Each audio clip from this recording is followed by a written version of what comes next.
Now, of course you know that the Amazon River is famous for its piranhas, bull sharks, and other creatures you don't want to meet.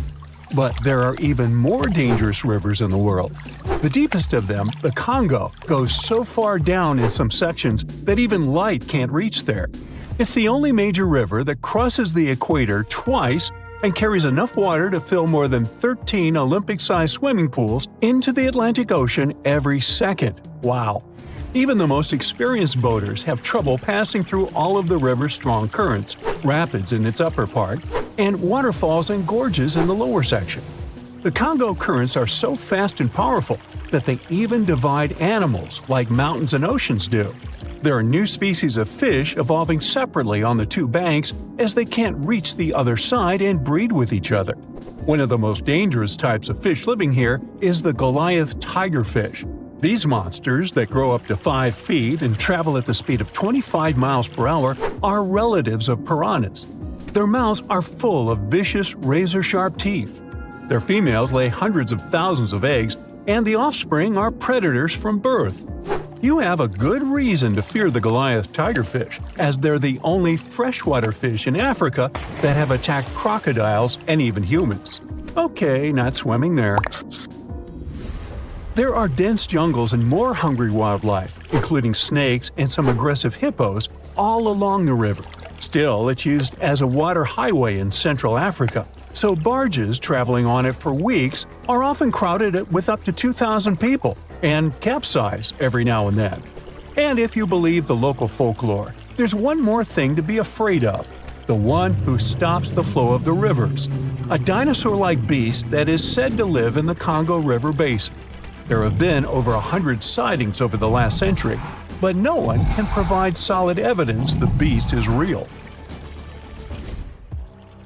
At the turn of the 21st century, there was a series of terrible, mysterious stories on the Kali River in Asia. Something described as a mud-colored water pig would drag swimmers underwater in front of terrified eyewitnesses. British biologist Jeremy Wade stepped up to crack the case.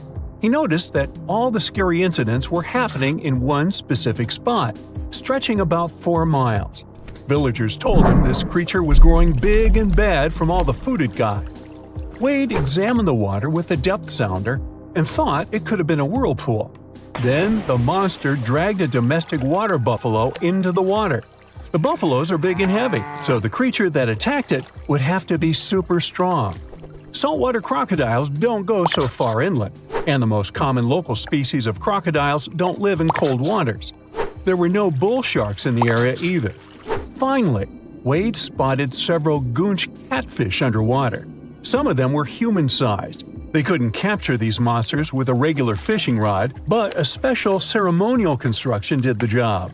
The largest fish was 6 feet 7 inches long and 3 times the weight of an average gaunch.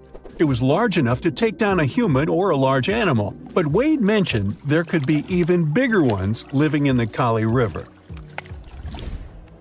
The Orinoco River in South America is dangerous to navigate because of some crazy curves and strong underwater currents. It's easy to get lost here, even if you have your GPS on. There are sudden waterfalls all along, and you must be prepared to handle those to survive. The river is the only home to a rare Orinoco crocodile and has some pretty scary-looking vampire fish swimming around.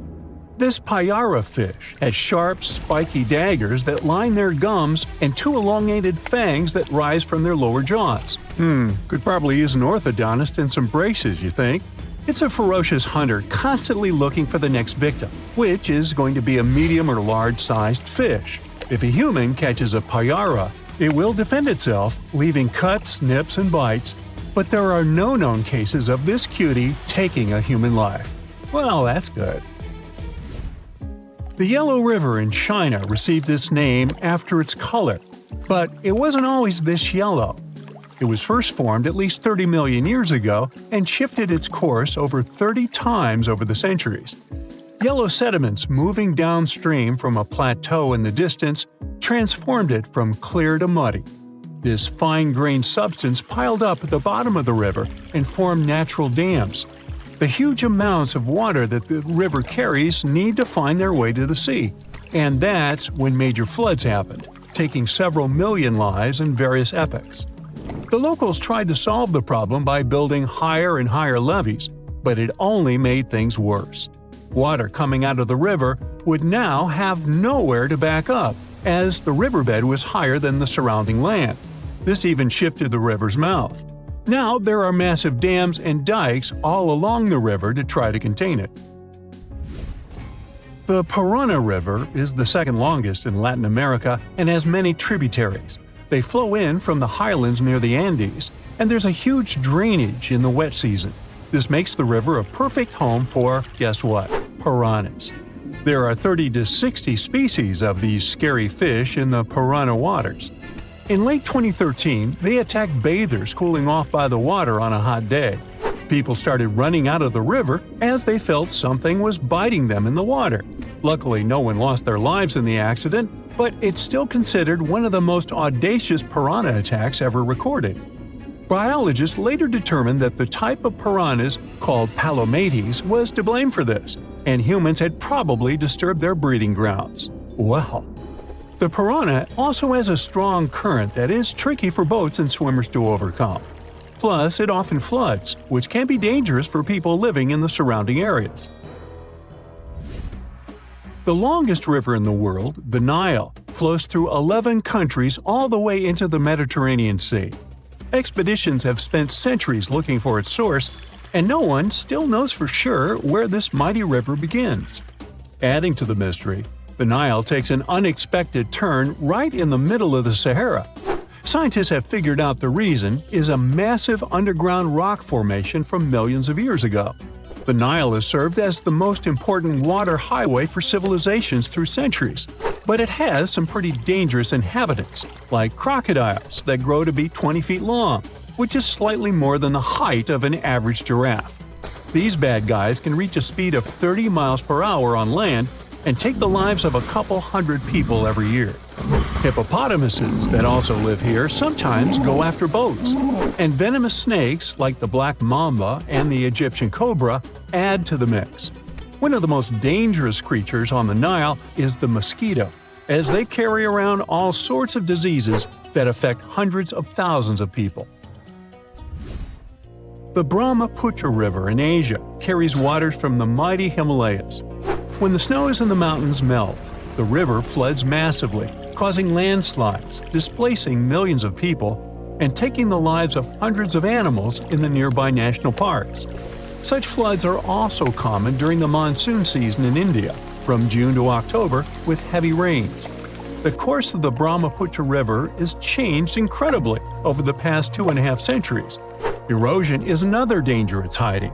The banks of the river are mostly made of weak cohesive sand and silt, and even though the erosion rate has gone down, it is still the reason a lot of people lose their land and get displaced.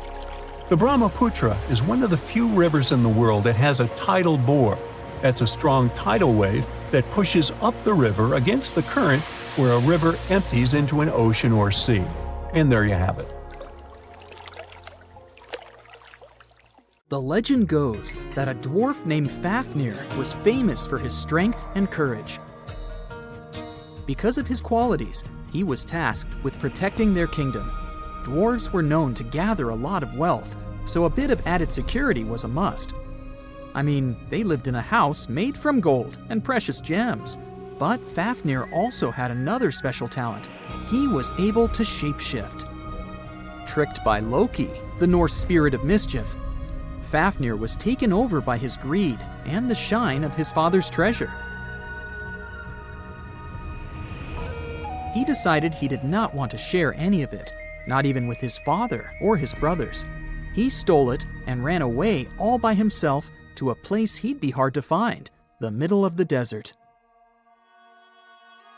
To protect his wealth, Fafnir transformed into a huge dragon. His new appearance looked like a huge snake, powerful and scary. His magical powers did not end there, though. Because the dragon couldn't fly, he also spread poison all around his new home, so no one had a chance to survive if they wanted to take his gold away. Fafnir was soon defeated by a young hero named Sigurd. The legend of Fafnir tries to explain why family is more important than greed. It also shows the many magical powers dragons possess. But the most interesting part is that it's quite a good example of how dragons came to be in our tales. But hey, this is just one of the many stories mentioning dragons. Just switch on your TV or peek into any bookstore, and you'll surely stumble upon dragons somewhere. Variations of dragon-like creatures have been described in stories from all over the world, from Asia to Northern Europe. Most of these creatures are depicted with reptile-like bodies, wings, and claws. And the scariest trait of them all, they can breathe fire out of their mouths. The name of these creatures comes from the Latin word draconum, which translates to huge serpent. But let's take a trip down memory lane to see how it all started. An Asian historian, for example, discovered some fossils back in the 4th century BCE and decided that he'd stumbled upon dragons. It's easy to understand why he got so confused if you look at a fossilized stegosaurus. It was 30 feet long, 14 feet tall, and covered in armored plates and spikes. The Nile crocodile might have gotten mistaken for a dragon too. It still exists today and lives in sub-Saharan Africa. But it may have been more popular in ancient times. When reaching maturity, Nile crocodiles can grow up to 18 feet long. But that's not all. It can even walk with its body off the ground, and some were even pictured standing on their 2 back legs. Goannas are dragon-like lizards that live in Australia. Large as they are, they also have razor-sharp teeth and claws, and are also known to even produce venom. It's easy to see why goannas may be the source for the Australian version of dragons. When humans first discovered whale bones back in the day, we had no idea these animals lived in the sea. Given their size, we surely must have thought they were dangerous. And because we rarely see whales, if we don't go underwater of course, they were poorly understood and easily mistaken for dragons too. Probably the most interesting source of dragon mythology is actually the human brain. In a book called An Instinct for Dragons, there was a theory which claimed that dragons existed in almost all ancient cultures because we had evolved to fear large predators to survive. We aren't the only mammals to do this. Monkeys have an innate fear of snakes and large cats too, for example. When you combine these natural traits with folklore, you get a lot of dragon stories everywhere, adapted to each region. Reptilian beasts with magical powers date back as far as the origins of human civilization itself. I'm talking about ancient Mesopotamia. Humans back then used to believe in all sorts of creatures, but their head spirit was Marduk, the patron of the city of Babylon. If you look at the artwork from back then, Marduk was depicted with a snake-like dragon at his side. It could be either nice or vengeful, depending on what mood it was in. If you want to sign up to become a dragon, the first thing they'll ask you at the interview will be if you can breathe fire, of course. So scientists have tried to look into some ways that could make it real for dragons to breathe out fire without damaging their throats. To do that, they examined the bombardier beetle. This eccentric insect can pack up some really hot substances in its belly. Once the creature gets bothered by something, it shoots out a fiery load of chemicals. In all fairness, it's not really fire, but it does burn, so it's close enough. Going back to dragons, they'd need to have similar glands in their throats to produce the same effect. But where do dragons come from? They didn't just appear out of nowhere, regardless of the source you consult. Some tales, like that of Fafnir, say that even humans can turn into dragons. But the most popular theory is that dragons start out as eggs. Some sources even draft a series of stages a dragon has to go through during its life. Everything starts with hatching.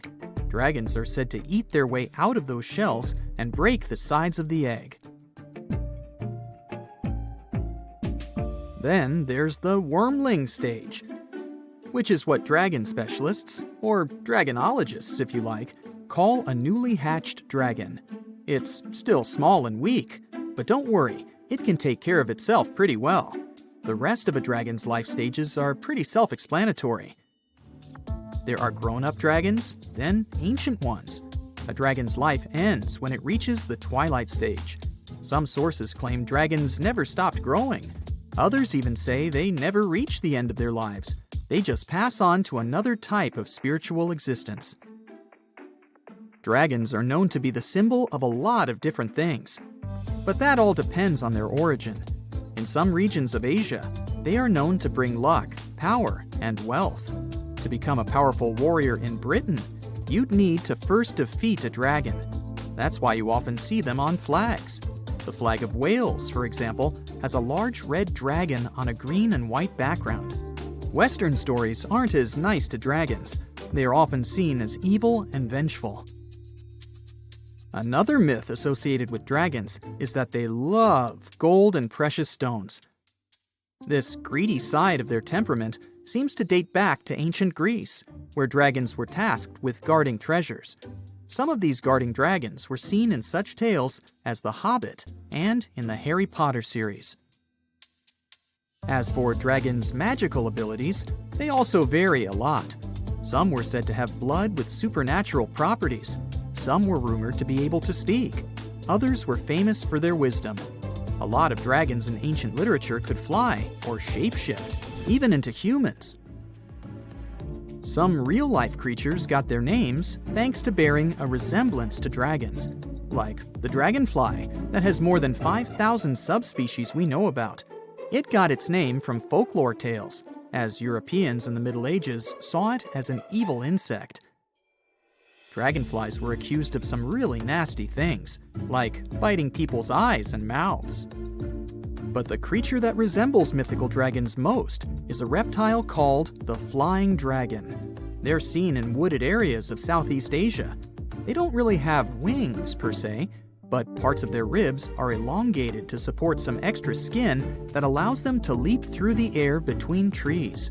Those wings are also brightly colored and contrast with their brown bodies.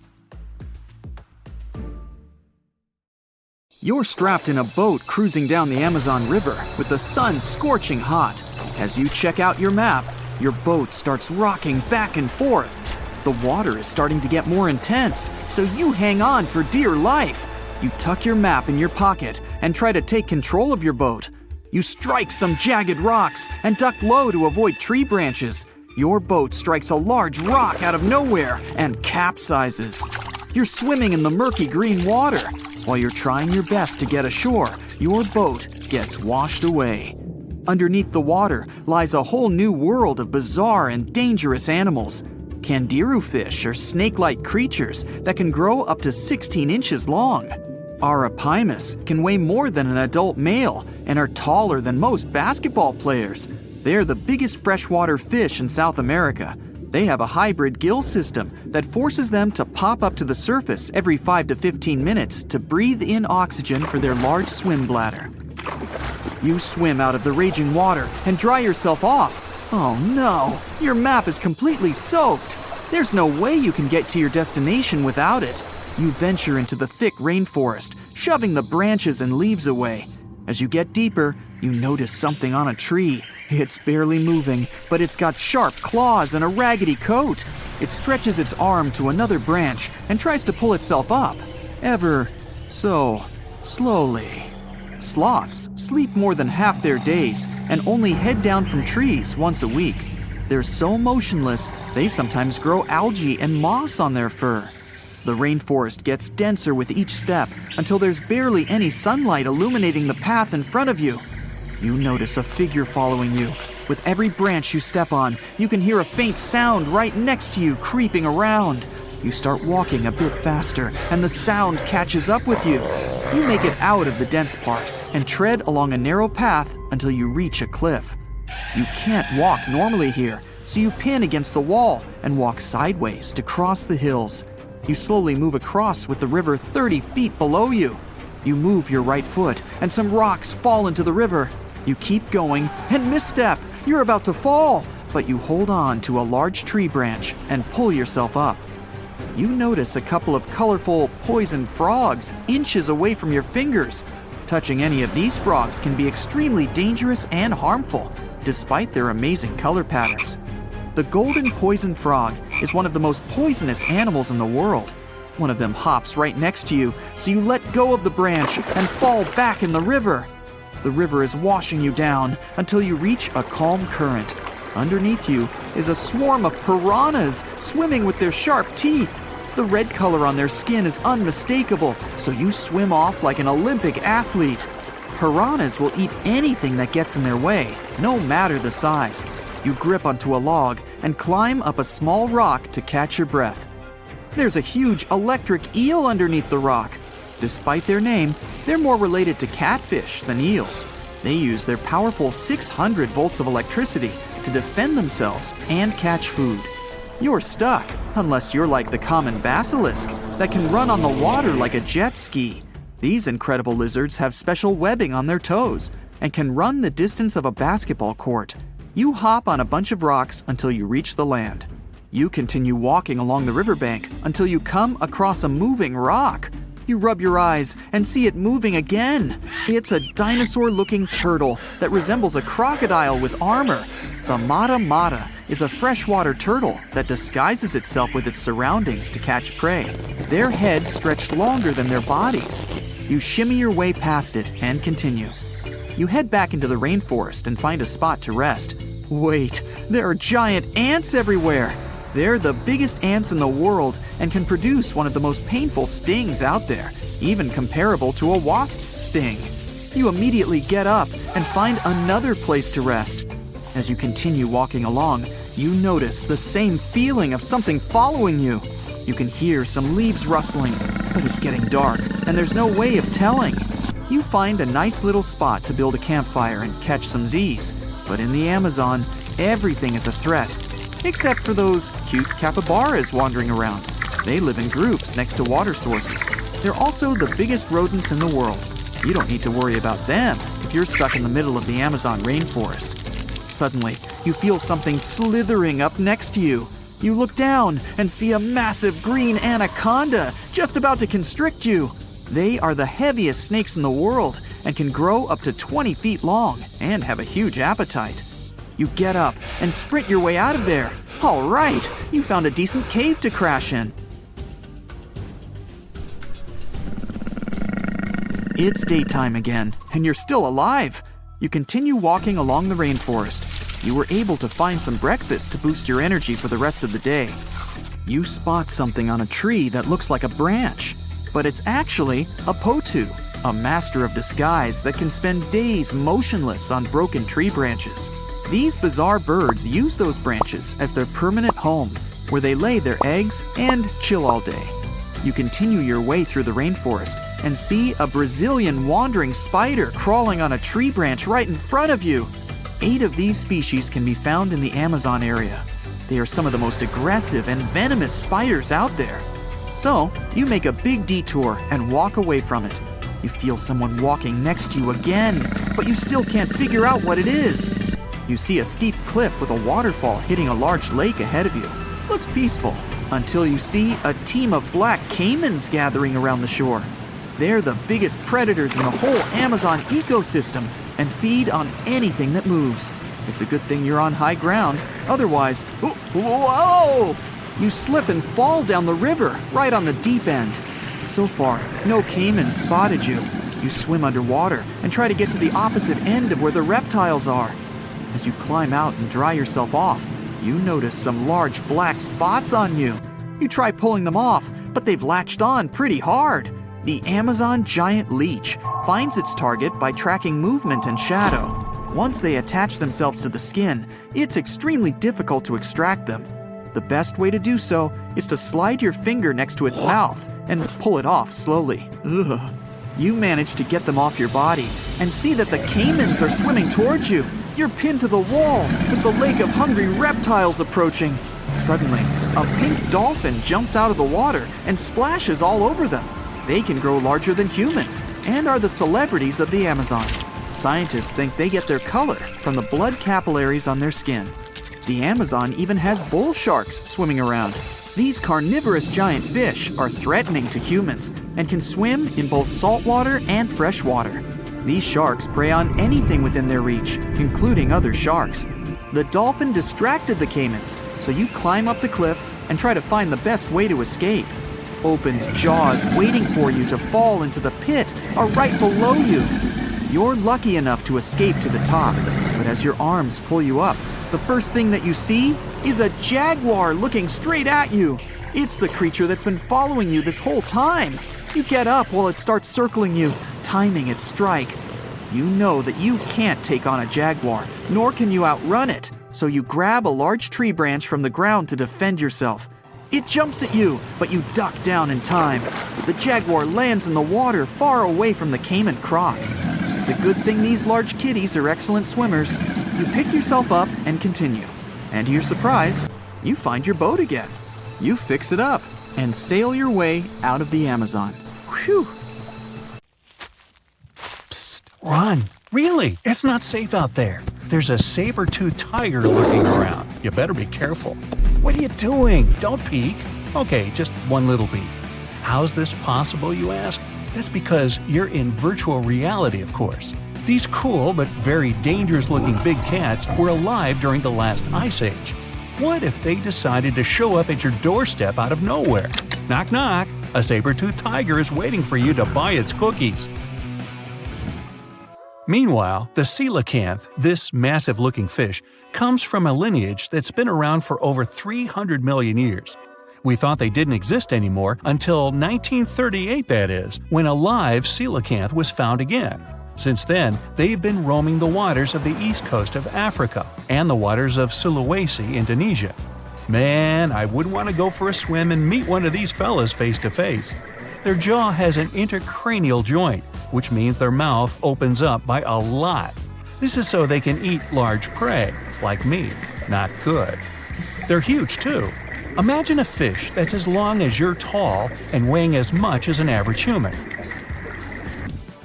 The takahe, a flightless bird, was thought to be gone in the year 1898. They're very cute, small and multicolored, usually not taller than your knee. But picture this. You're out for a hike in the Murchison Mountains. Looking around, you spot the bird you thought was extinct. But there they are, as happy as ever, surviving and chilling. A whole colonies of takahes was indeed found just 50 years after they were pronounced extinct. Good job, tiny little birds. A singing dog. Ever heard of those? Riley does sing sometimes when he's bored or hungry, but these are real performers. New Guinea singing dogs. They've been only recently discovered again in the wild for the first time in 50 years. Still, they were never completely extinct to begin with. New Guineans made sure they were safe next to them. But in the wild, very rare and hard to catch a sight of. Look, there goes one. The New Guinea singing dogs are called so because of their famous high-pitched singing. They sometimes sing together, too. A dog choir of sorts, where they all howl together. I bet they sing better than I do in the shower. Not going far from this area, we have bats, but these ones are sort of different. You see, their ears are enormous. I guess that's why they're called the New Guinea big-eared bats. Clever. The species was found again when one of them was accidentally caught in a bat trap. Until then, I guess they were playing hide-and-seek with us, because up till 1890, they had been thought to be gone. They're still not out of the danger zone because of habitat loss. Imagine you discover a fossil of a species you thought had been extinct for a long time, yet 2 years later, a whole living group of said species is found. Well, this is exactly what happened in 1977 with the Majorcan midwife toad. It's sort of brownish in color with darker brown that makes up its skin spots. Other than that, it's just a small toad with googly eyes. The group of live toads was found close to where the fossil was, on the island of Majorca. There aren't many of them left, about 500 in fact, and as of right now, they're declared vulnerable by the International Union for Conservation of Nature. Now, are you a fan of tortoises? You will be when you take a look at this huge beauty. It's called the Ferdinanda Island Galapagos tortoise. It hasn't been seen since 1906, but on February 17, 2019, we were finally able to look at one of these beautiful creatures. It's probably out there with a few of its mates right now, but they also don't allow themselves to be seen. We only know they exist because there's a few tracks and scents. With yet another frog, we have the horned marsupial frog. They're out and about in Ecuador, in the Choco forest to be more specific. They're called this way because of their distinctive horns directly on top of their eyes.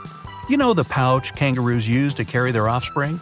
Well, the female horned marsupial frog also has that, except it's on the back, so it acts as sort of a backpack. They develop their embryos there, and when they're ready to come out, they hatch as complete infants, unlike regular frogs where they start out as tadpoles. One more toad, the starry night toad or harlequin toad. They're black and covered with loads of white spots all over them. Lost for 30 years, it was discovered back in 2019. Picture them as big bodyguards, water bodyguards to be exact. Oh, that's a very big toad on your screen. Well, for the Orinoco people, that's exactly what they are, guardians of water. They also have their own name for them, Guna. Sounds like a cheese.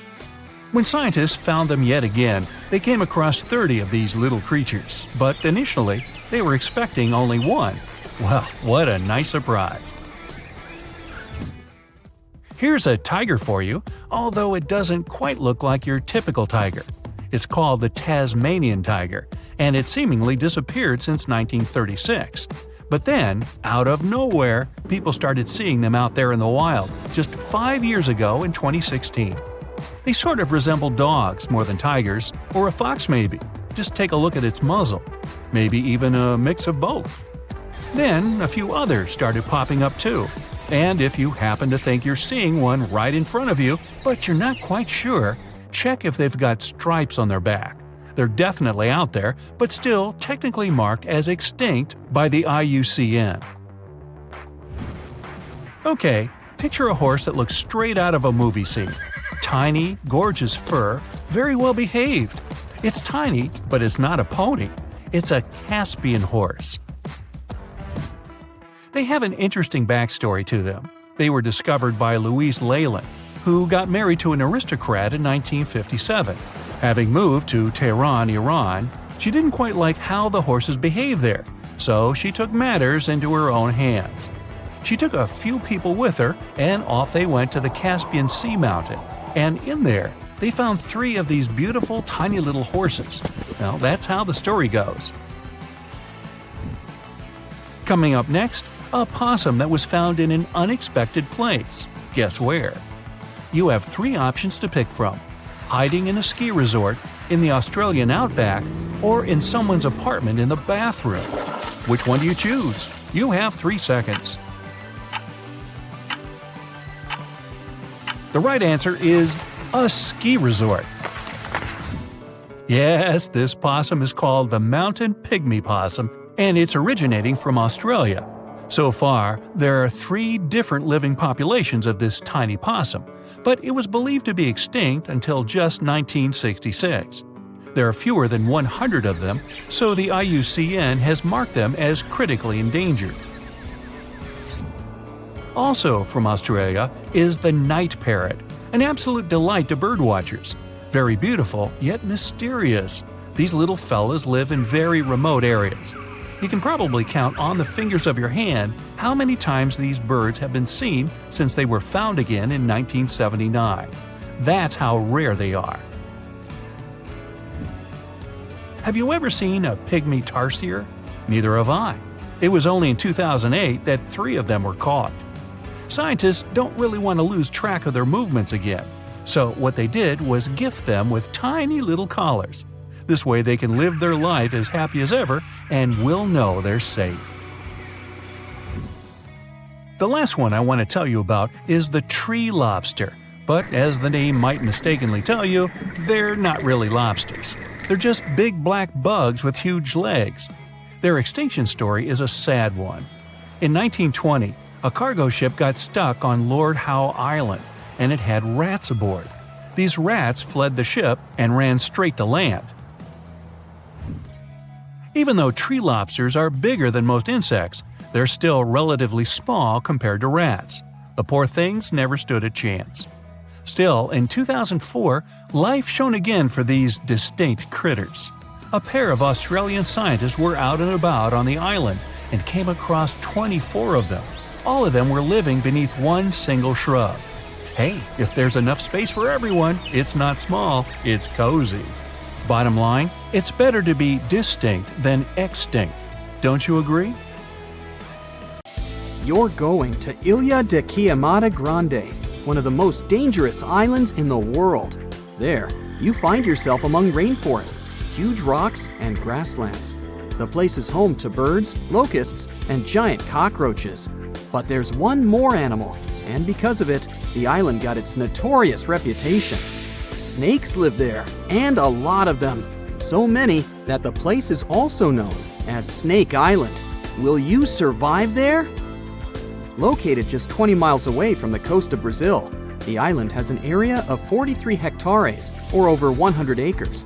It probably got cut off from the mainland after the last ice age. The snakes were also separated from most other animal species. They didn't have competitors and had an unlimited source of food. In such a small area, there are up to 4,000 snakes. That's one snake for every 10 square feet. It would be a difficult feat not to come across a snake on this island. Not only is this snake, the golden lancehead, one of the most numerous on the island, but it's also a highly venomous pit viper species. And it's also one of the most venomous in all of Latin America. Its venom is so potent due to the isolation of the species, with only birds sharing the land with them. To catch these birds, the snake's venom needed to become extra strong. And indeed, since they got separated from their distant relatives, their venom has become up to 5 times more powerful. Most of the time, these snakes hide in the trees or amongst leaves on the ground.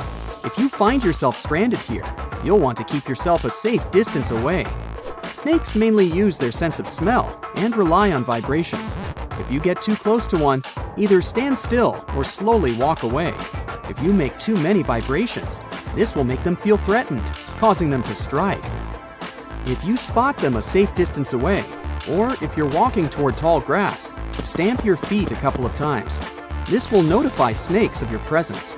They won't risk taking down prey larger than they are and will likely slither away. Carrying a stick is always a good idea, just in case you happen to come across a snake accidentally. This way, you'll have an extension of your arm that cannot be bitten. This simple thing might save your life. A stick with a V shape on the end will give you even more advantage. Even if a snake starts acting aggressively, holding it down will stop it in its tracks. But whatever happens, don't try to pick it up. Okay, but what if you get bitten? The chances are pretty high on this island, of course. First of all, don't try to get the venom out on your own. Make sure you call emergency services immediately. And once help is on the way, apply a wide bandage. A piece of clothing will do if you don't have anything else.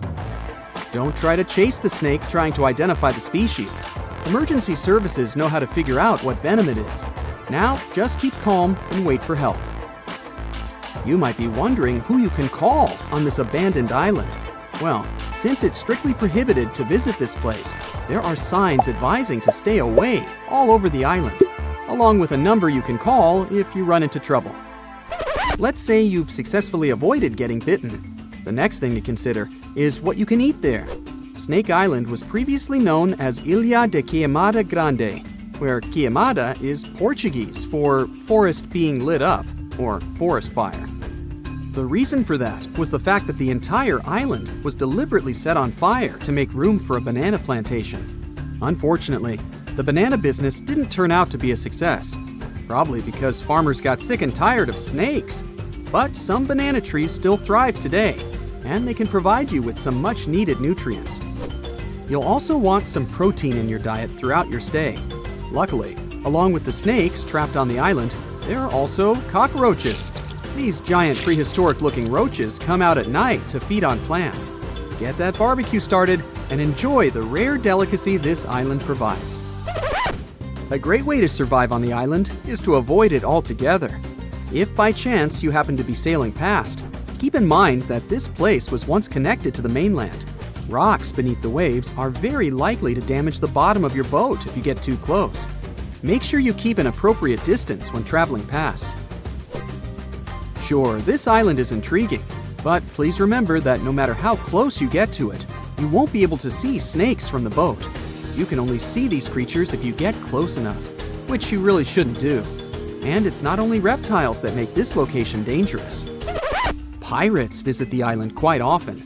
Not the sea shanty singing peg-legged arr pirates, but bio-pirates who come there to capture the very thing that makes it so dangerous. They come there for snakes, to catch them and sell them illegally. Since the island got cut off around 11,000 years ago, the golden lancehead has evolved within its own unique habitat. So, although there are many reptiles on this island, they're still an endangered species. Due to their limited numbers, their value is very high, reaching up to $30,000 on illegal markets, which gives bio-pirates the motivation to catch them. I can think of better ways to make a living. Anyway, let's say you've got all the resources necessary to survive in one of the most dangerous places on Earth. Do you think you would manage this feat? Perhaps you think it's impossible. You'd be surprised at how possible it can be, if you know what you're doing. It turns out many have visited this scary place before. Research teams often come there. They study the golden lancehead snake, its environment, and its food sources for conservation purposes. But scientists always make sure there's a doctor on the team. There's also a lighthouse on Snake Island. It had been operated by people until the 1920s. Then it became automated. One guess why. Brazilian authorities visit the lighthouse once a year to make sure it's still functional. Locals on the mainland know the reputation of the island, so the stories of people going missing are minimal. But one group of fishers once got too close to the island. As they were sailing along their normal route, they accidentally neared the shore. Their boat hit a rock under the waves and began filling with water. As the boat was quickly sinking, the men had only two options: to try to survive in the rough sea or swim to the shores of Snake Island. It was a hard choice to make. After all, they had heard the stories, and it wasn't just about snakes. Rumor had it that the island was cursed. Regardless of the stories, the fishers chose to take their chances with Snake Island. After making it to the shore, they tried to be careful. Their knowledge of the island could help them survive. Most importantly, they knew to avoid the rainforest at all costs. As the men got hungry, they carefully walked along the edge of the forest, warily collecting bananas. They were mostly sitting, waiting, and conserving their energy. They could only drink water when it rained. It was just enough to sustain them. They slept on the beach, unprotected from the elements and weather. And all the time, they were so close to the comfort of the lighthouse or caves. They were probably overly cautious, but it was either enduring some discomfort or risking their lives for a dry bed. They didn't yield to the temptation. They managed to survive for 3 days without being bitten by a snake. After that, a passing boat finally rescued them. So, now you know, anything is possible. Let's find out something awesome about poisons. No, this is not another video with the top 10 of the most venomous animals. There will be several of them here, but the point is different. We're going to find out about the nature of these substances, which are dangerous for any living creature. There are 2 glasses in front of you. The first one is full of sour milk, and the other has the venom of one of the most dangerous snakes in the world, Vipera aspis. What do you think? The liquid from which glass can cause negative consequences for your health? The correct answer is sour milk. It can cause bloating, indigestion, and heartburn. But if you drink the snake's venom, nothing will happen. The fact is that this substance is a particular type of protein, and gastric juice splits this protein like any other food. The toxin contained in the poison is dangerous only in contact with blood.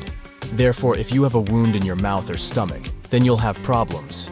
But as long as the toxin stays away from the blood circulatory system, you needn't worry. However, it doesn't always work like that. Some animals secrete a poison that penetrates your body at the slightest physical contact. But venomous beasts have to deliver this dangerous substance inside your blood. And by the way, this is the difference between poisonous and venomous. In the first case, these are animals that can poison you passively. For example, if you touch them. They don't make any effort, and the poison is released from their bodies constantly. The poison dart frog just hangs out in the jungles of South America and doesn't attack anyone. But everyone is afraid to touch it because its skin secretes one of the most dangerous poisons on Earth. The toxin particles contained in the poison of these animals are so tiny that they easily get through the pores of your skin and cause an intense reaction in your body. But venomous animals have bigger toxin particles that can get inside your body only through injection. Venomous animals bite and sting to deliver the venom to blood. Venomous snakes, wasps, spiders, and other creatures use venom to attack prey. Poisonous frogs or fish covered with poisonous skin use toxins to defend themselves. That's the difference. One of the most venomous creatures in the world is the box jellyfish. When it stings, it injects a powerful toxin into its enemy, affecting the nervous system and skin cells.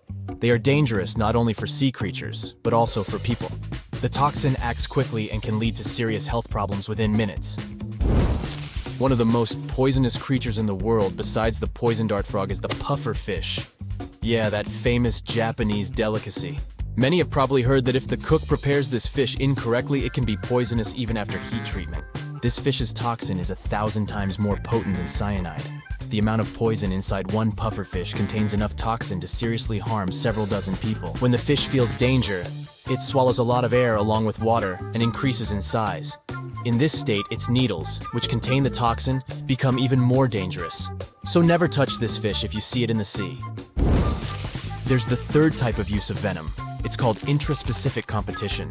You can find it in venomous mammals such as the Australian platypus. There are tiny needles on their palms that secrete toxins. A platypus can paralyze an opponent with a kick. But these animals also use poison during mating competitions. Their bodies enhance the properties of the toxins to defeat competitors during the fight for a female. Two males struggle to weaken each other. The male whose poison is more effective wins the battle. Some animals have to bite and sting to use venom, while others just wait for someone else's touch. But what about this little creature that releases its poison like a dart? Meet the cone snail. It hides inside its home and waits for a little fish to swim closer. Then it releases a toxic harpoon from its proboscis and paralyzes the fish. Then the snail swallows the prey whole, like an anaconda. The venom of this small animal is also dangerous for humans as it causes severe problems with breathing, vision, and other issues. At the same time, the substance contained in the poison of the cone snail is used by doctors to make a powerful analgesic. And this is not the only case when animal venom is used in medicine. A poisonous lizard called the Gila monster releases a neurotoxin produced in the salivary gland during a bite. Because of this venom, the bite of this animal is considered one of the most painful in the world.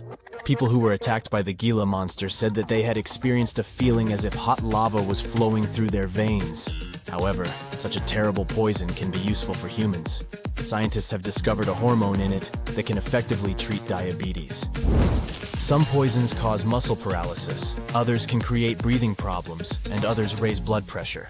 But why are they all different? Well, all these differences depend on the prey that venomous animals hunt. For example, most vipers prey on small mammals with a fast metabolism. Therefore, reptiles have developed venom that disrupts blood clotting, resulting in a fast-running hare quickly losing control of its body. However, for cold-blooded animals, such a stratagem would be less effective. That's why some types of cobras produce neurotoxic venom that can stop the transmission inside the nervous system. Such a substance effectively strikes the organisms of cold-blooded creatures. All this suggests that venomous and poisonous creatures adapt their toxins depending on their habitat. That's why venoms of the same species can differ so much. If a viper bit you in one region of a large country, an antidote from another region might not help you. In places with more complex conditions for survival, snakes can develop more dangerous venom to repel enemy attacks or catch fast prey. But this principle also works the other way around. Put a group of snakes in an environment where they can easily catch food and don't have to defend themselves from other animals. This type of snake may eventually become non-venomous. This is because producing venom is a complicated process that requires a lot of energy and resources from the organism. And if the conditions don't require using this substance, then snakes will stop producing it. This happened with sea snakes. They are some of the most venomous animals on Earth that hunt fish at the bottom of the sea. Since their prey was much faster than them, they had to develop a strong venom that would quickly paralyze fish. But one of sea snake species stopped getting food this way. Instead of hunting fish, they began to eat fish eggs. This prey doesn't run away, so snakes don't need venom anymore. Eventually, they stopped producing it.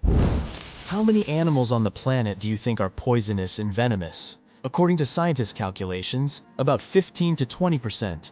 But most likely, this number is much higher because people haven't fully studied all the biodiversity of such creatures. Interestingly, almost every species of animal has a poisonous or venomous kind. Even among mammals, the platypus is not the only venomous creature. The slow loris seems like a cute, harmless animal.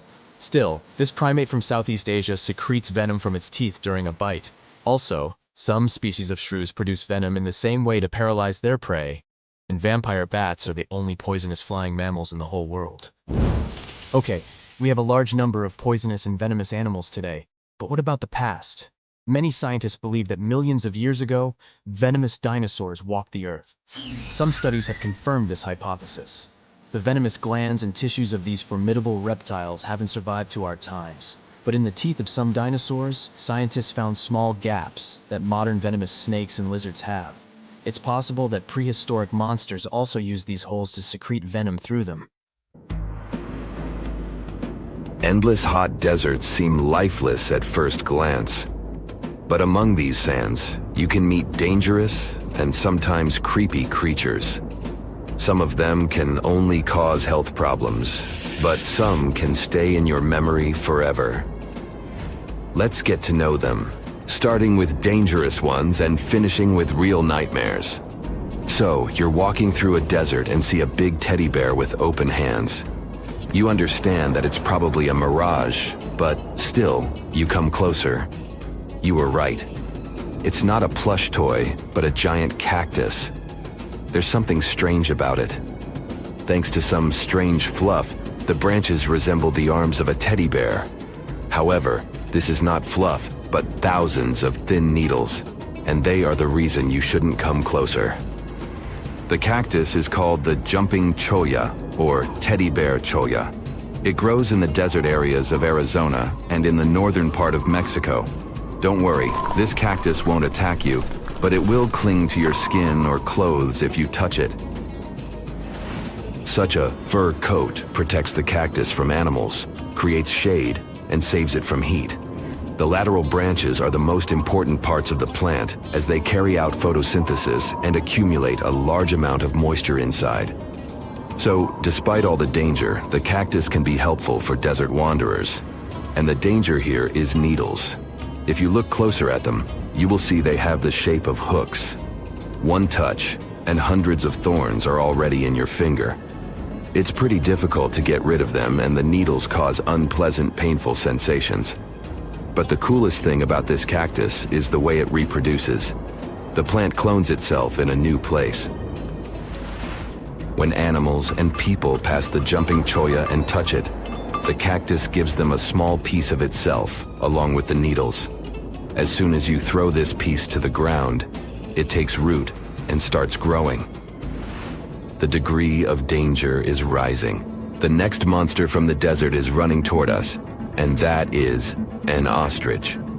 Many think these animals are cowards hiding their heads in the sand. You will most likely change your mind if you're unlucky enough to meet one. Usually, ostriches are not aggressive, but you should run if you come closer to their nest. On the other hand, you won't be able to do that because ostriches move at a speed of 43 miles per hour. You need a car to get away from them. They run and hit their enemy with their chests. There have been cases when ostriches attacked vans and caused significant damage to them. But the main danger these birds present is their powerful legs with sharp claws. They can deliver strong blows with them and even beat a prone opponent. So yes, if you see an ostrich in the distance, go the other way. This small spotted lizard lives underground almost all the time in the arid deserts of the southwestern US and northwestern Mexico. Sometimes, it goes outside to find lunch. It only seems cute, but in fact, it's a dangerous Gila monster. Its thick skin protects the reptile from hawks, coyotes, and other predators. But its main protection is its venom. Snakes and spiders inject their toxins using long, needle-like fangs. The Gila monster clamps down and chews the prey to spread the venom. And when it bites a person, it can keep its jaws closed for a long time. Getting rid of the animal is a tricky feat. People who have experienced the effects of the venom say it feels as if hot magma passes through the veins. Despite this, the lizard turned out to be useful for science. Doctors used its venom to create medicines for diabetes and obesity. The time has come. Now you're about to meet one of the creepiest creatures living in the desert. Be quiet and listen to the silence. Stand still. There's no one around. Suddenly, you hear some hissing coming from below. You lower your head and see it. A big yellow spider the size of a human palm with strong jaws and long legs hides in the shadow of your body. In horror, you run away from this monster, but it goes after you. It isn't easy to do it in this situation, but try to calm down. The creature isn't interested in you. It wants only your shadow to hide from the scorching sun. Anyway, it's better not to touch it. The powerful jaws of the camel spider can cause unpleasant sensations, to put it mildly. And, by the way, this creature isn't really a spider. Yeah, it belongs to the class of arachnids, but it's a separate species, Sulpagid. It likes to bite. It's fearless and pretty aggressive. The spider preys on insects, lizards, rodents, and small birds. It can also move at a speed of 10 miles per hour. For their small size, this is very fast. You need to be a professional athlete to run away from it. Most often, you can find camel spiders in the deserts of the Middle East, but they also live in Mexico and the southwestern US. These runners are nocturnal and try to avoid the sun during the day, so they are always hunting your shadow. By the way, they got their name because they often hide in the shadows of camels. You won't hide from them during the day, but they will also want to come after you at night, especially if you make a fire.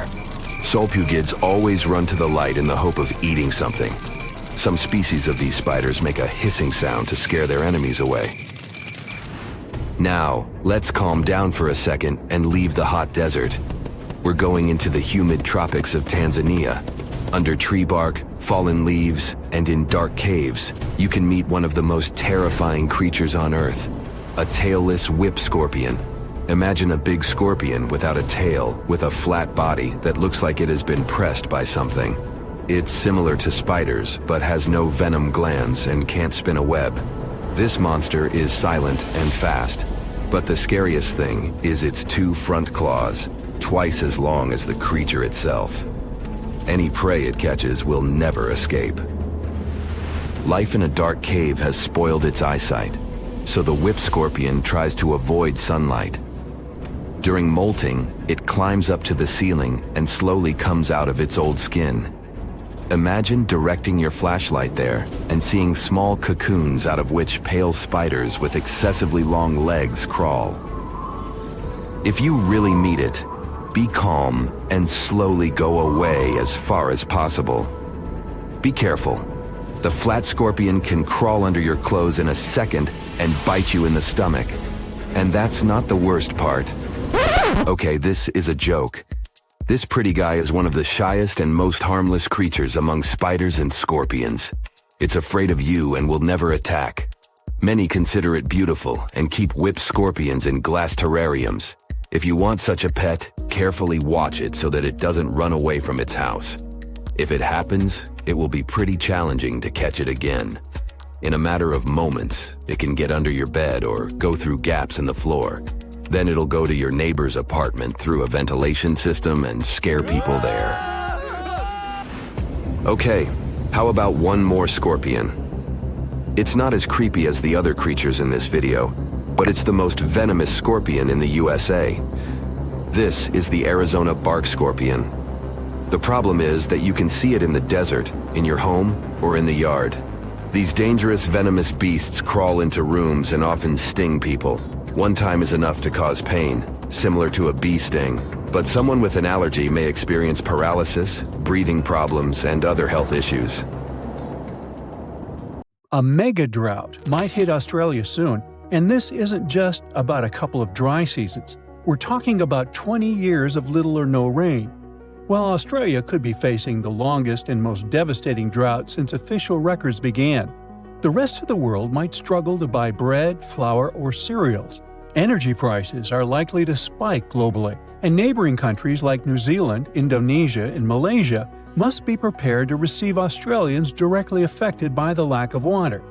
To truly understand how severe this situation could become, we should first examine past disasters. First off, Australia is no stranger to droughts, and this phenomenon can happen across their entire territory. From 2017 to 2019, the southeast part of the country went through what they call the tinderbox drought. This was a severe bone-dry event where the cooler months saw only about half the usual rainfall. Parts of Australia became so dry that wildfires were a constant threat. Crops failed, and water was scarce. This drought was also thought to have contributed to the Black Summer fire disaster. By the end of 2019, bushfires were raging across the country on a scale never seen before, with people describing them as rivers of lava flowing down from treetops. The losses were staggering. The tourist industry alone took a hit of $2.8 billion, and over 7,000 jobs disappeared as a result of this difficult period. The tinderbox drought was a big reminder of what Australia might face in the future. That's why it's so important to understand what happened in the past to get a full picture of a possible 20-year mega drought. But there is one problem. Even though droughts are relatively common in Australia, the rainfall data available until today isn't enough for researchers to predict the future, and our records only go back to around 1900. So experts decided to study tree rings to uncover missing environmental data. If you look at a tree stump, you'll notice concentric rings on its surface. As trees grow, they form new rings, and the thickness of these rings depends on how much water they get. During a megadrought, the rings appear thinner because the trees don't have much water. Unfortunately, these natural records usually only go back a few hundred years, and it only tells us about specific local conditions, not the situation across all of Australia.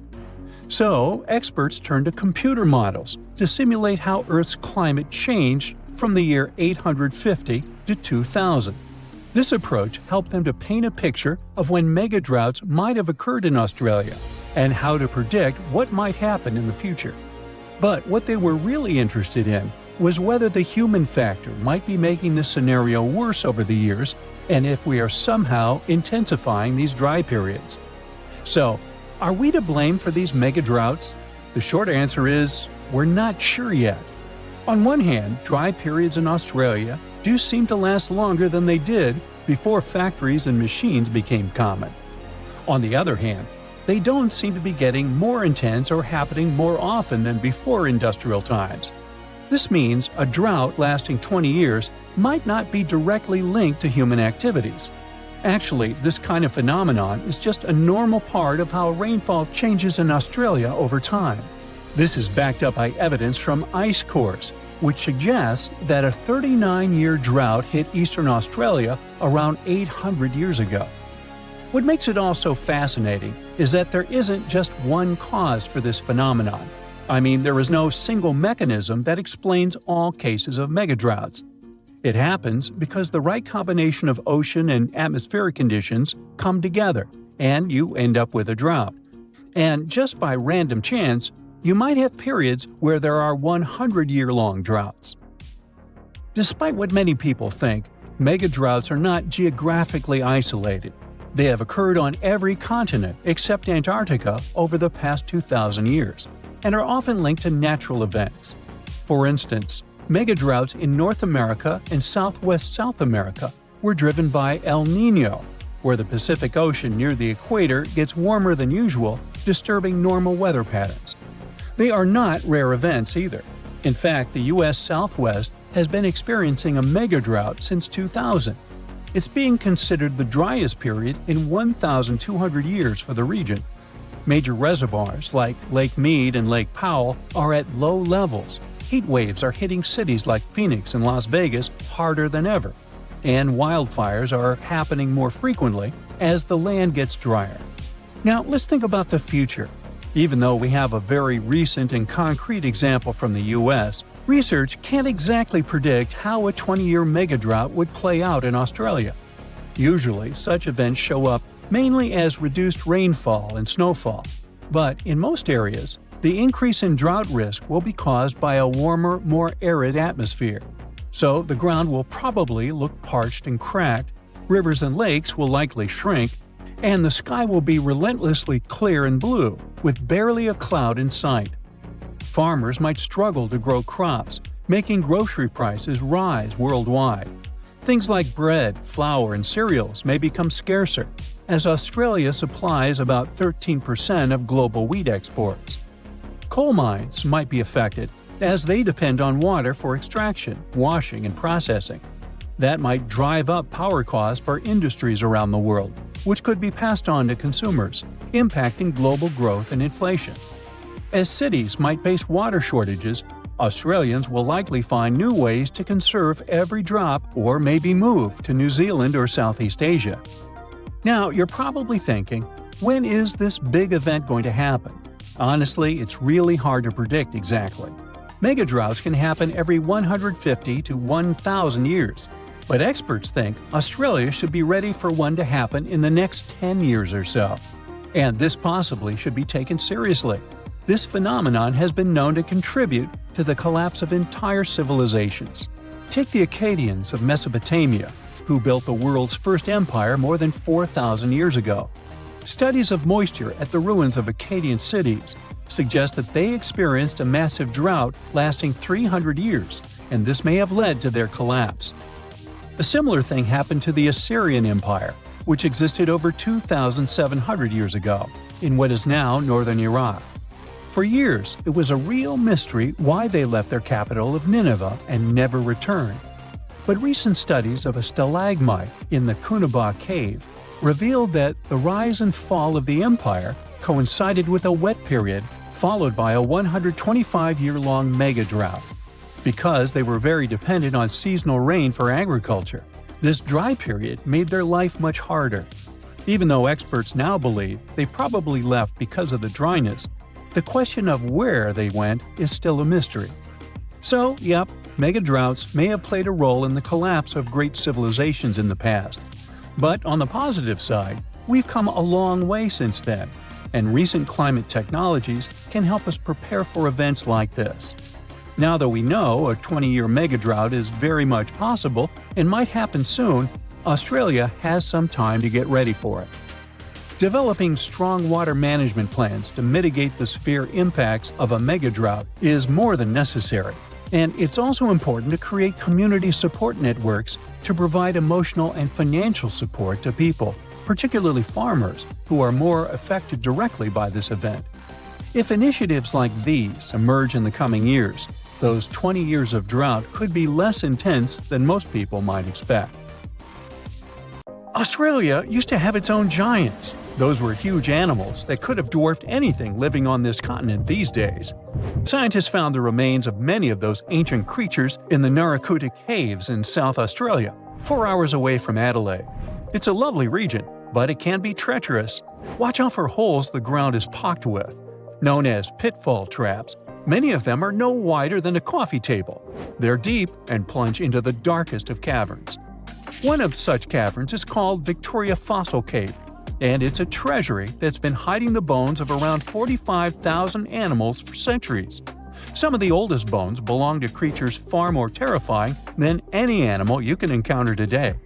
Those were the ancient Australian megafauna, huge beasts that roamed the continent during the Pleistocene epoch.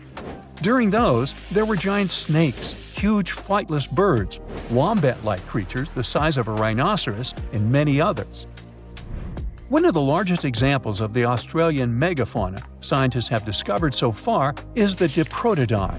That giant herbivorous creature was 10 feet long and 6.5 feet tall, and weighed more than 6,000 pounds, about as much as a small Asian elephant. Even though this terrifying beast didn't eat meat, it could have smashed other animals with its sheer weight. Scientists have found the remains of hundreds of such creatures all over Australia. So it's safe to say that no other animal from that time or in that location was larger than this giant. Despite its creepy appearance, the Diprotodon was a relative to the modern-day wombat, and those are known to sometimes pounce humans. The Diprotodon had toes that pointed inward and were well suited for digging burrows. On the other hand, Diprotodon was a giant, and it was unlikely that it used to do so. It was likely a trait it had inherited from its smaller burrowing ancestors, or it could have used its claws to search for roots. This theory is supported by the fact that the animal's pouch was facing backward. It prevented any dirt from collecting inside while the creature was digging. Since this animal was so big, it didn't have to worry much about predators. Up until 60,000 years ago, when the first humans appeared on the continent, full-grown Diprotodons only had to look out for creatures like the quincana. Measuring in at a whopping 20 feet long, the quincana was a land crocodile. It lived in Australia from around 20 million to 40,000 years ago. It disappeared along with most other mega creatures of the last ice age. It's thought to be the result of the first humans coming to the continent. Even though the quincana was extremely fast and dangerous, it was possible that this creature got out-competed by human hunters who took all available prey.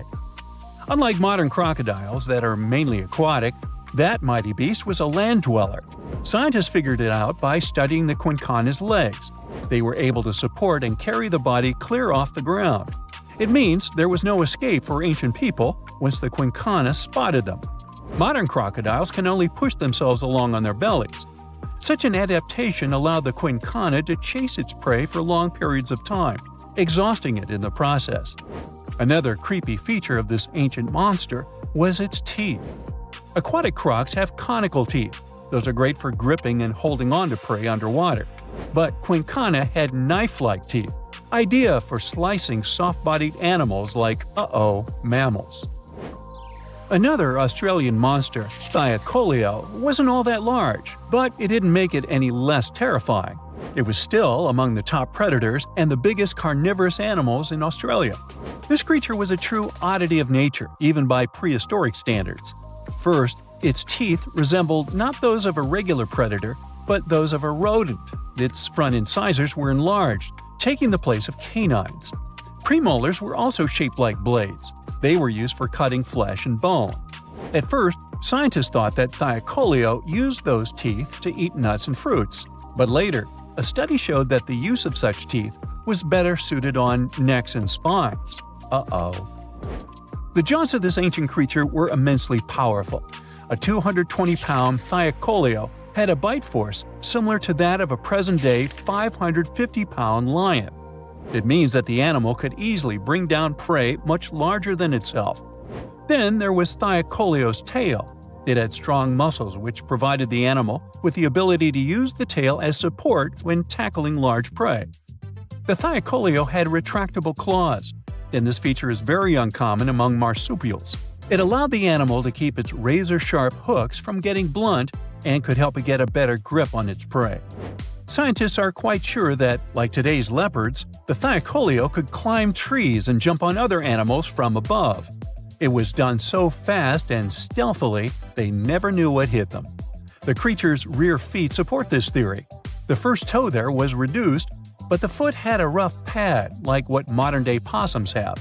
It allowed them to have a better grip while climbing. Right after scientists found the first skull of the Meliolania, this animal was classified as a lizard. That's why its name translates to small groomer. But after they discovered more complete fossils, it turned out that the Meliolania was a giant turtle. But that's not all. It was one of the largest land turtles to ever have existed. The main reason researchers initially believed the creature to be a lizard was the fact that its skull was adorned with a series of spikes. It's something the modern-day horned lizard can boast. But even after discovering the true nature of the Meliolania, scientists still don't know how to properly catalog it. It might have been a creature that folded its neck under its spine, or it could have folded it to the side. Beside those defensive mechanisms on its head, the Meliolania was also equipped with a spiked tail, which was probably used to prevent predators from attacking the animal from behind. Most species of the Meliolania disappeared around 2,000 to 3,000 years ago, because of humans who hunted them to extinction in both Australia and on the surrounding islands. It took around 2 centuries for these turtles to go extinct in that region of the globe. The Megalania was a giant Australian lizard that existed at the end of the Pleistocene epoch. It looked like a Komodo dragon and the Australian monitor lizard, which are both believed to be Megalania's closest living relatives. Fossils tell us that the ancient animal was anywhere from 15 to 26 feet in length. Ow! The youngest fossil remains of this ancient Australian monitor lizard date back to about 50,000 years ago. The first indigenous settlers must have encountered Megalania, which led to the lizard's extinction. Originally, scientists thought that the Megalania was the only member of the genus Megalania, but these days it belongs to the genus Varanus, which means that the prehistoric creature is closely related to other Australian monitor lizards. Our next giant creature on the list was once dubbed an ostrich on steroids. I mean, look at it. It was the last of the thunderbirds to go extinct in Australia.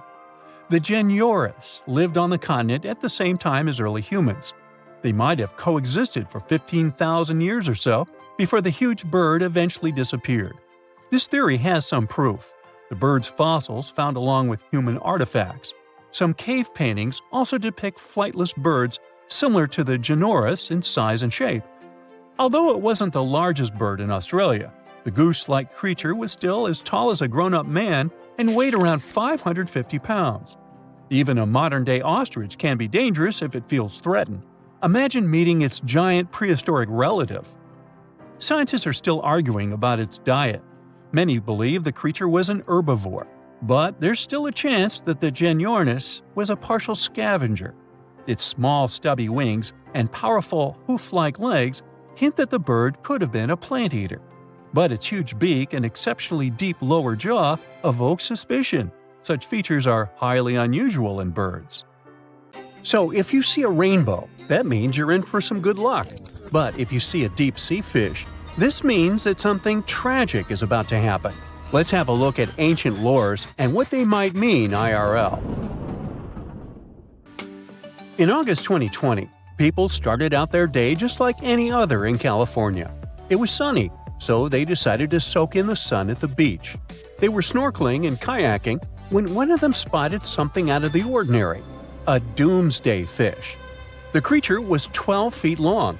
It's known as an oarfish, and only about 20 of them have washed up in California since 1901.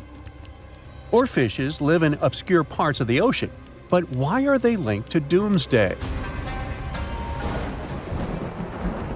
Japanese folklore says they are harbingers of disaster. These creatures were once thought to be sea serpents, and they are known as the messenger of the beautiful palace at the bottom of the ocean. The thing is, they only left the beautiful palace to warn humans about a disaster. That's why they're mainly known as bad omens. And when you see one, you can expect to see a tsunami or an earthquake right after. Even oceanographers confirm that this is a famous association. Now here's where it gets weird. The oarfish washed up near San Diego shores on the 10th of August. And then, on the 12th of August, a magnitude 4.4 earthquake hit Los Angeles. That's not the first time it happened. In 2011, in Japan, about 20 oarfishes were found stranded on the beaches and coastlines of Tohoku. Right after that, a magnitude 9 earthquake and tsunami hit the city. Something similar happened in the Philippines. On February 8, 2017, an oarfish was seen. 2 days later, a magnitude 6.7 earthquake struck the city and its nearby provinces. Sure, there is no way to prove both events are connected. The Seismological Society of America is adamant in saying that this is pure superstition. A recent study analyzed the coincidences and concluded that this association is statistically untrue. Can we say this happened literally out of the blue? Humans have historically noticed animals acting strange right before natural disasters. Earthquakes, floods, even tsunamis. It's like animals can sense something we can't. In fact, there's a lot of science to back it up. Studies show that animals can detect subtle environmental changes, like shifts in the Earth's electromagnetic field or infrasonic sounds, things humans wouldn't notice. This happens because most animals have a wider hearing range than humans and have extra sensitive senses that help them detect gases emitted from the Earth. This theory got famous after the tragic tsunami that destroyed several cities and villages in Indonesia back in 2004. Most man-made warning systems shut down and didn't serve their role of warning humans about the disaster. Sensors were out of action due to maintenance, while other coastal areas simply didn't have any tsunami warning systems. Terrible timing, I know. Still, minutes and hours before the 30-foot wave hit the city, some animals sensed the danger and fled. Eyewitnesses say that elephants ran for higher ground, while flamingos abandoned their low nesting areas and dogs refused to go outdoors. A local reported that he saw a herd of buffalo turning their ears toward the sea and then stampeded to the top of a hill. A lot of the people that survived the tsunami used animals as their warning systems. Now, this is not the first time humans have relied on animals to save their lives. The first official account of when it happened dates back to 373 BCE. I wasn't around then, but the Greek historian Euclides reports how the local population saw rats, weasels, and snakes running from the town before a massive earthquake hit. So, what exactly is it that animals can sense that humans can't? To find that out, scientists put biologging tags on cows, sheep, and dogs living in Italy. For about half a year, they tracked the animals. During this time, official statistics recorded over 18,000 quakes in the region. The most shocking information was that animals began to change their behaviors up to 20 hours before an earthquake. Before an earthquake, something called positive holes happen. It's an electric charge that flows from the crust up to the surface of the Earth. They can change the air molecules above where they appear, and animals can pick up on them. There's also evidence that animals might sense changes in groundwater. Before earthquakes, the stress in fault lines can release radon gas, which could alter the chemistry of groundwater. Animals that rely on it might detect these changes and react. Birds are also super sensitive to shifts in the Earth's magnetic field, which can change just before a quake. Another research happened near Mount Etna. Located in Sicily, Italy, it's one of the most active volcanoes on the planet. In 2002, a massive eruption wiped out a ski lift, 2 hotels, and a series of shops located near Etna. So, over the past years, a group of researchers decided to track goats living next to Etna. Their big aha moment came in 2012, when the goats started to act erratically 6 hours before Etna started to spew lava. These researchers were able to retrospectively predict around 7 disasters over the course of 2 years, all thanks to these goats. Back in 2014, a group of scientists studying golden-winged warblers in Tennessee noticed something odd. The birds had taken a detour from their customary breeding grounds. These little birds flew 435 miles from the Cumberland Mountains, where they had just arrived after flying over 3,000 miles from South America. Right after the birds left, a series of more than 80 tornadoes struck the area, causing over $1 billion in damage. What these birds did is something scientists call an evacuation migration. They sensed the tornadoes coming from over 250 miles away. Infrasound is a big disaster giveaway. Storms and tornadoes make very strong infrasounds that can travel thousands of miles from the storm. Now, infrasounds are low-range frequencies, anything ranging below 20 Hz. With our normal set of human ears, we would never hear this. We have an average hearing that ranges from 20 Hz to 20,000 Hz. That means you can hear something like a very, very low bass note or as loud as the buzzing of a mosquito right next to your ear. An elephant's hearing range can reach below 20 Hz. This would make elephants expert at detecting disasters. Scientists also think that detecting infrasound is what helps birds dodge storms when they must cross the ocean. You see, the Pacific Ocean is known to not be at all passive. Although courageous humans venture to cross it, they're usually met with severe storms and conditions that their satellite instruments sometimes can't detect. Meanwhile, there's an ongoing project from France's National Museum of Natural History that is tracking more than 100 birds on their annual crossing over the Pacific. With the help of the International Space Station, they're trying to understand how these little creatures respond to natural hazards en route. But not everyone's convinced. Some scientists argue that while animals might be sensitive to environmental shifts, predicting disasters based on their behavior is too risky. The U.S. Geological Survey has pointed out that many reported cases of unusual animal behavior before disasters are anecdotal, meaning stories and reports, and large-scale studies have yet to prove a direct link.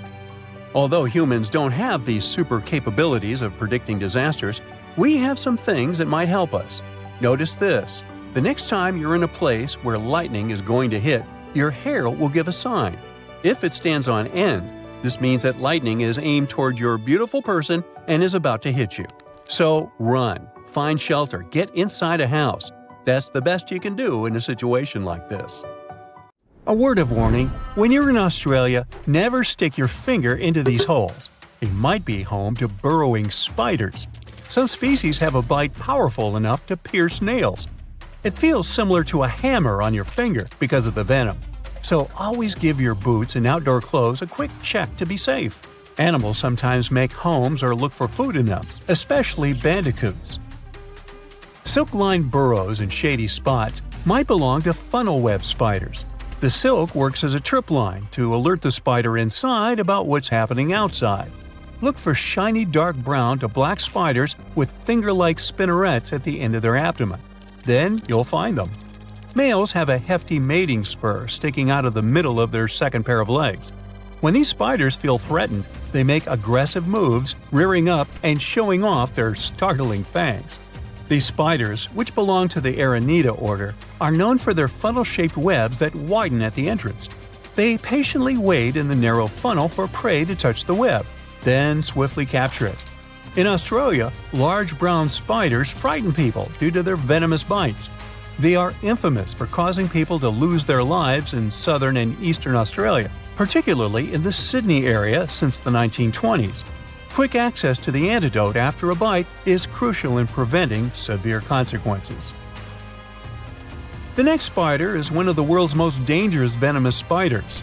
Phonutria nigriviter is a spider living in South America. People often call it the Brazilian wandering spider. You see, in Brazil, 4,000 people get bitten by this critter each year. The bites can cause serious issues, such as hypertension, blurred vision, sweating, and vomiting. You wouldn't want to mate with this creature, as you can also face way more severe consequences than blurred vision.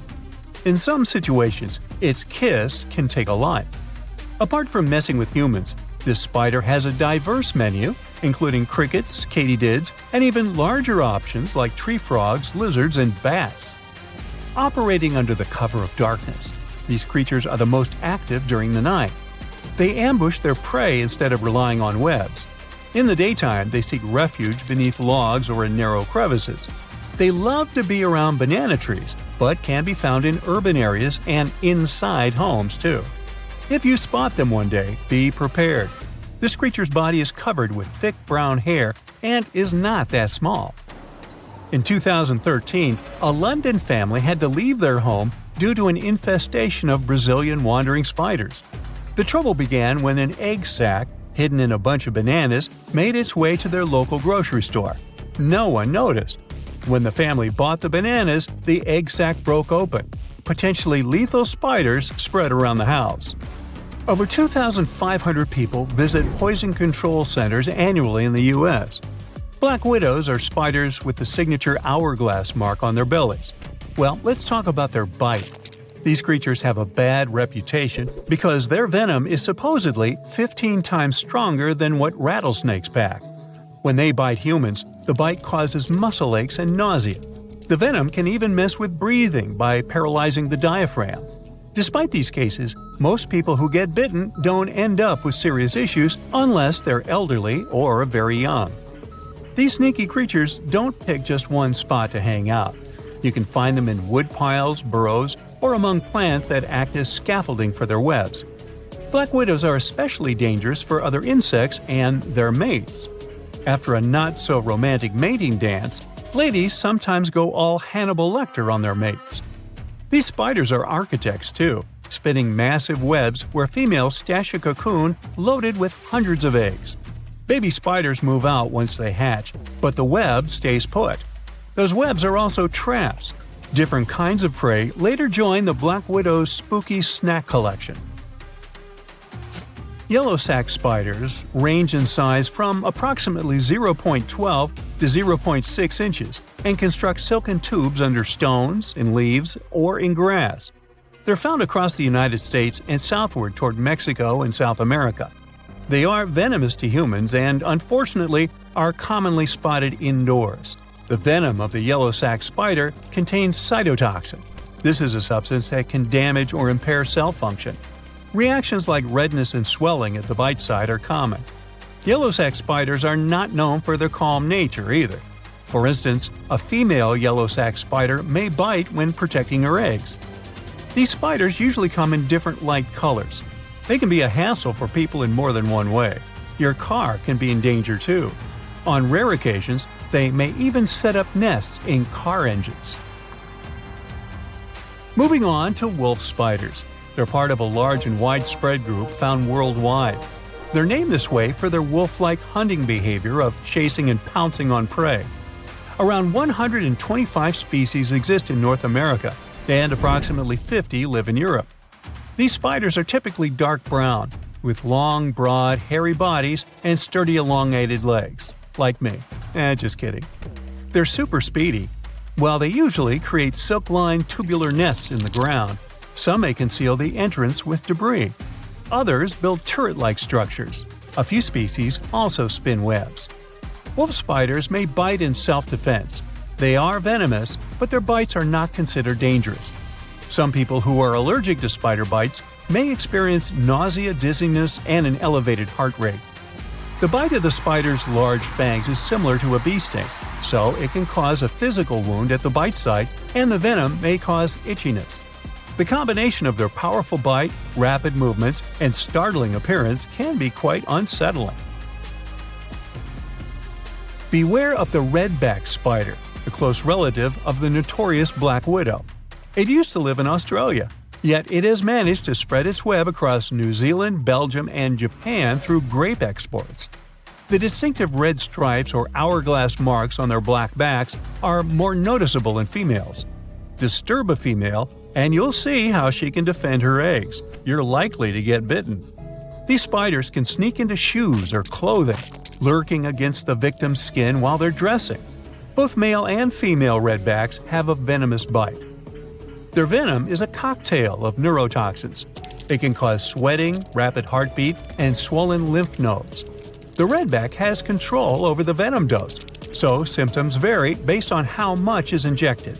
Australia deals with over 250 redback bites annually, many requiring anti-venom treatment. The latest case, when a person lost their life after being bitten, dates back to 1956. Yet it can happen, so stay vigilant and cautious around these stealthy spiders. Let's talk about the heavyweight champion of the spider world, the Theraphosis blondie, casually known as the Goliath bird eater. This giant tarantula can stretch up to 11 inches and tip the scales at 6 ounces. To put it in perspective, this spider is big enough to cover your dinner plate and is certified by the Guinness World Records. The nickname might make you picture a tarantula feasting on a hummingbird, but that's more of an artistic exaggeration dating back to the 18th century. These spiders are more into munching on arthropods and rarely go for bird snacks. Goliath bird eaters don't bother with webs like their spider buddies. Instead, they're all about silk, using it to line their cozy burrows beneath the forest floor. The spider itself looks dangerous, but its bite almost never requires a doctor's visit. It feels more like a wasp sting. Goliath bird eaters are the biggest spidey on Earth. On the other side of the spectrum, we have this guy from Colombia. They are among the tiniest spider species. Grown-up males of this species are 0.015 inches long, tinier than your average pinhead. Females are usually a bit larger. Well, that was creepy, wasn't it?